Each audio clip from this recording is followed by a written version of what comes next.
మెదక్ జిల్లా వెల్దుర్తి మండల కేంద్రంలోని శ్రీ హనుమాన్ దేవాలయంలో వార్షికోత్సవ వేడుకలు ఘనంగా నిర్వహించారు. హనుమాన్ దేవాలయం 3వ వార్షికోత్సవం పురస్కరించుకుని మంగళవారం గణపతి పూజ, అఖండ దీపారాధన, పుణ్యావచనం, స్వామివారికి చందనాభిషేకం కార్యక్రమం నిర్వహించారు. రంగురంగుల పూలమాలతో, పట్టు వస్త్రాలతో స్వామివారిని అందంగా అలంకరించి ధూపదీప నైవేద్యాలు సమర్పించి భక్తులకు దర్శనం కల్పిస్తున్నారు. మాజీ జెడ్పీటీసీ ఆంజనేయులు ఆధ్వర్యంలో ఆలయ ప్రాంగణంలో అన్నదాన కార్యక్రమం ఏర్పాటు చేశారు. ఈ కార్యక్రమంలో పెద్ద ఎత్తున భక్తులు పాల్గొన్నారు.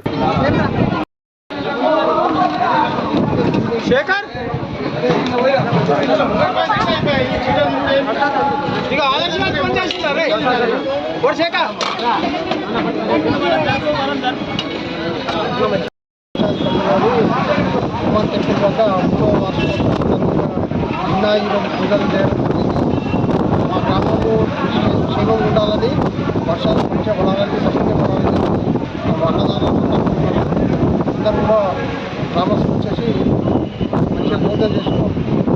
మరిన్ని అప్డేట్స్ కోసం మా ఛానల్ని సబ్స్క్రైబ్ చేయండి.